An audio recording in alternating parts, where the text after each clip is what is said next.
Assalamu alaikum. My name is Mohammed Sajil. I am student of BSSC 4. Currently, I am studying software engineering, and I am going to give a presentation on multiplication law of probability. So let's start. Bismillahirrahmanirrahim.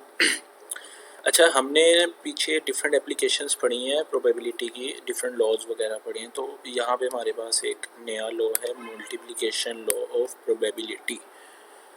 Probability हमारे पास समझ ले कि ऐसे होता है कि एक guess है कि एक चीज़ जो है वो वाक़यतन हो सकती है, तो वो किस हद तक हो सकती है, उसका कितना इम्कान है, उस चीज़ को हम कहते हैं प्रोबेबिलिटी। तो मल्टीप्लिकेशन लॉ ऑफ प्रोबेबिलिटी के अंदर हमारे पास एक बहुत इंपॉर्टेंट चीज़ अंडरस्टैंड करने के लिए वो है इंडिपेंडेंट इवेंट्स। कि अगर हमारे पास एक इवेंट ओकर हो रहा है, अब अगर हमारे पास एक काम हो रहा है जिसके होने से जो हमारा दूसरा काम है वो इफ़ेक्ट नहीं हो रहा, तो ऐसे इवेंट्स होते हैं, उनको हम कहते हैं इंडिपेंडेंट इवेंट्स। तो हमारे पास फॉर एग्जांपल दो इवेंट्स हैं, तो उनकी अगर हम प्रोबेबिलिटी कैलकुलेट करें तो वो हमारे पास ऐसे आते हैं, P A multiply by P B, मतलब फर्स्ट के इवेंट की probability multiply by second event की प्रोबेबिलिटी। तो ऐसे में हम इन इवेंट्स को कहेंगे इंडिपेंडेंट इवेंट्स। ठीक है। फिर हमारे पास एक थ्योरम आता है कि अगर ए और बी हमारे पास जो इंडिपेंडेंट इवेंट्स हैं, एक सैम्पल स्पेस है। सैम्पल स्पेस होता है हमारे पास के जो हमारे पास टोटल पॉसिबिलिटीज़ होती हैं कि ये हमारे पास पॉसिबली हो सकते हैं, उसको हम कहते हैं सैम्पल स्पेस। तो उसमें हमारे पास एक थ्योरम है कि अगर ए और बी टू इंडिपेंडेंट इवेंट्स हैं तो ये शो करें ये डिफरेंट रिजल्ट्स। तो यहाँ पे इन सब का सॉल्यूशन है। बेसिकली हमें ये चीज़ें नहीं देखनी, हमें अपने जो थोड़े बहुत क्वेश्चंस हैं हमें उनको एक्सप्लेन करना है, तो हम डायरेक्ट उन पर चलते हैं।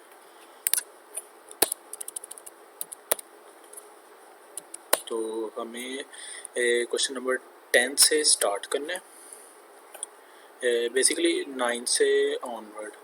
तो यहाँ पे हमारे पास क्वेश्चन नंबर 9 है, उसके अंदर हमें स्टेटमेंट में उन्होंने कहा है कि box A contains 5 green and 7 red balls, it means total of 12 balls. Box B contains 3 green 3 red and 6 yellow balls, it also contain total of 12 balls.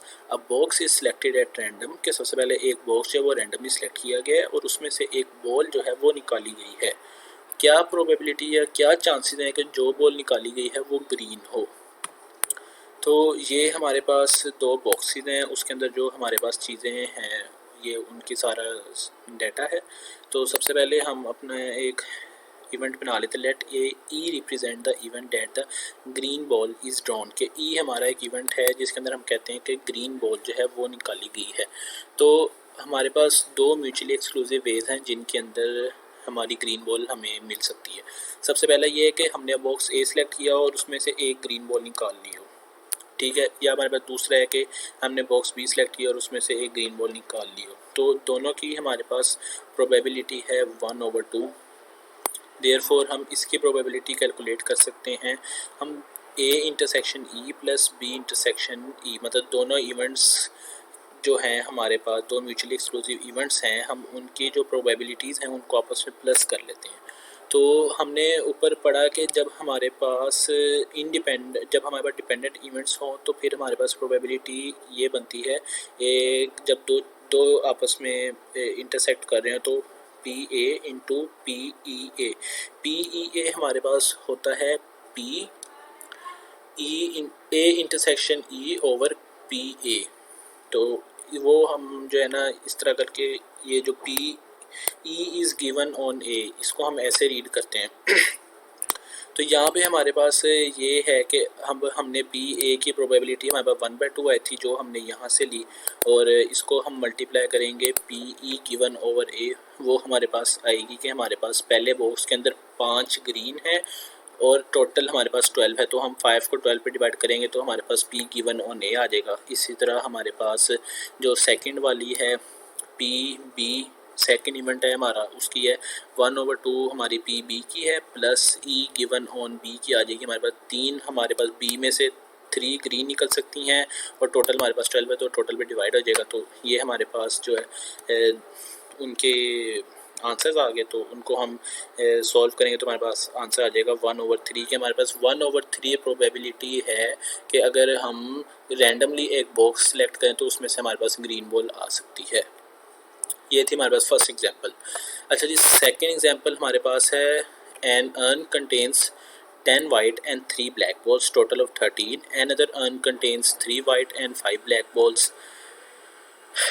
2 balls are transferred from first urn and placed in the second, and then 1 ball is taken from the latter. अच्छा, उन्होंने हमें कहा है कि हमारे पास 2 boxes हैं, उनके अंदर ये हमारे पास बॉल्स हैं। तो पहले वाले बॉक्स में से हमारे पास, हम इसको यहाँ पे हमें बॉक्स क्या नहीं कहते, तो हम इसको यहाँ पे बॉक्स ही कंसीडर कर लेते हैं कि हमारे पास 2 बॉल्स जो हैं हमने फर्स्ट वाले में से पकड़ी हैं, उसको सेकंड के अंदर रख दी है, और फिर हमने सेकंड में से एक बॉल निकाली है, मतलब लेटर मतलब होता है बाद वाला। तो हमने लेटर वाले में से जो है एक बॉल निकाली, तो हमारे पास क्या चांसेस हैं कि वो जो बॉल है वो वाइट बॉल हो। ठीक है, पहले वाला जो है हमारे पास उसके अंदर 10 वाइट हैं 3 ब्लैक है, टोटल 13। सेकंड में हमारे पास 3 वाइट हैं 5 ब्लैक है, टोटल 8। ठीक है, अब हम जो है ना एक इवेंट अपना बना लेते हैं कि हमने 2 बॉल्स निकाली फर्स्ट में से और उनको सेकंड के अंदर ट्रांसफ़र कर दिया। तो सबसे पहले या हमारे पास एक ये हमने, क्योंकि 2 बॉल ट्रांसफ़र करनी है, तो या हम ये कर सकते हैं कि पहले वाले में से 2 वाइट बॉल्स ट्रांसफ़र कर दें, या हम ये कर सकते हैं कि पहले वाले में से एक वाइट एक ब्लैक बॉल ट्रांसफ़र कर दें, या हम ये कर सकते हैं कि दोनों ही ब्लैक बॉल ट्रांसफ़र कर दें, क्योंकि जब भी अगर हम दूसरे में से निकालेंगे हमारे पास वाइट तो उसके अंदर 3 है ही, तो हमारे पास चांसेस हैं कि हमारे पास तब भी उसमें से वाइट निकल सकती है। तो सबसे पहले हम इन तीनों की प्रोबेबिलिटीज़ कैलकुलेट करेंगे। तो इसकी प्रोबेबिलिटी हम A1 कैसे कैलकुलेट करेंगे, 10C2.3C0, मतलब कि हमारे पास टोटल जो हैं 13 बॉल्स हैं फर्स्ट वाले के अंदर, और 2 अगर हमने ब्लैक बॉल्स ट्रांसफ़र 2 अगर हमने वाइट बॉल्स ट्रांसफ़र कर दी हैं, तो दूसरे में से हमने कोई ब्लैक वाइट बॉल पहले वाले में से ट्रांसफ़र नहीं की। ब्लैक बॉल मतलब यहाँ 0 जो है वो 0 ब्लैक बॉल्स हैं और 2 हैं, और टोटल हमारे पास 13 है, और हमने 2 बॉल्स ट्रांसफ़र करनी है, तो इसकी प्रोबेबिलिटी आ गई हमारे पास 45/78। फिर जो सेकंड वाला है कि 1 वाइट बॉल 1 ब्लैक बॉल, तो हमने एक वाइट बॉल ले ली ये 1 एक वाइट बॉल आ गई, ये हमारे पास एक ब्लैक बॉल आ गई, अगर 10 हमने यहाँ पे ले ली, 3 हमने यहाँ पे ले ली, और टोटल 13C2 आ गया हमारे पास। तो जब हम इसको कैलकुलेट करेंगे तो आ जाएगा हमारे पास 30/78। और थर्ड है कि हमने कोई वाइट बॉल नहीं ली और हमने 2 ब्लैक बॉल्स जो हैं वो ट्रांसफ़र की हैं। ठीक है, टोटल 10 + 3 13, और 0 वाइट बॉल्स 2 ब्लैक बॉल्स, और टोटल हमारे पास आ जाएगी 13C2। तो इसकी प्रोबेबिलिटी आ गई हमारे पास 3/78। तो अब सेकंड के अंदर जब हमने 2 बॉल्स ट्रांसफ़र कर दी हैं, तो जो हमारा पहला इवेंट था जिसमें हमने कहा था कि हमने 2 बॉल ट्रांसफ़र की हैं सेकंड के अंदर, तो फिर पहले हमारे पास सेकंड के अंदर 3 वाइट बॉल्स थी, तो अब हमारे पास जब हम उसके अंदर 2 ट्रांसफ़र कर देंगे तो हमारे पास वो बन जाएंगी 5, जैसे यहाँ पे लिखा हुआ है हमारे पास 5। फिर अगर हम एक वाइट एक ब्लैक करें तो जो वो 3 थी वो 4 हो जाएंगी, और एक ब्लैक बॉल ट्रांसफ़र करेंगे तो ये 5 की बजाय 6 हो जाएगा।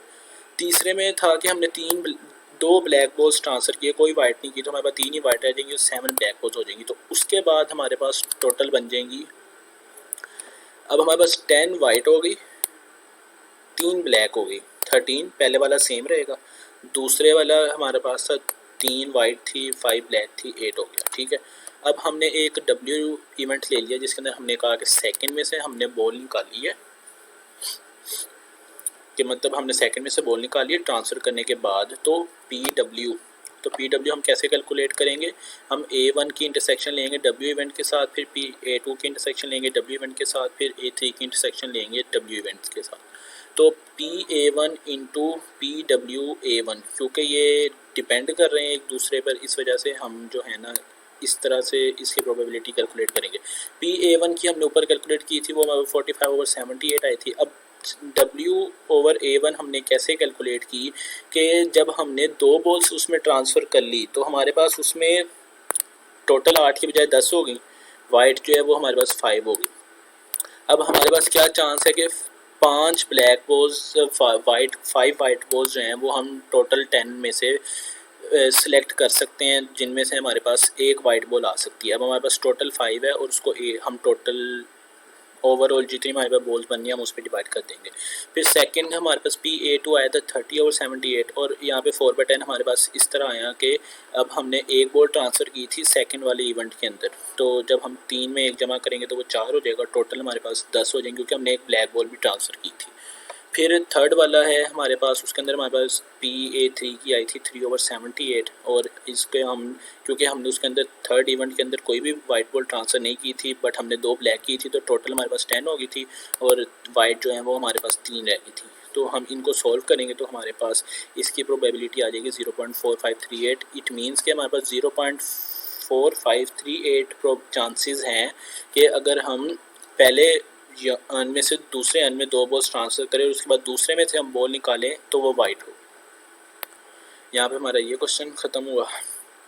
फिर नेक्स्ट है हमारे पास, उन्होंने कहा कि 3 हमारे पास अर्न्स हैं सेम अपीयरेंस के, तो पहला जो है उसके अंदर 5 रेड 7 वाइट हैं, दूसरे में हमारे पास 4 रेड 3 वाइट है, तीसरे में हमारे पास 3 रेड 4 वाइट्स हैं।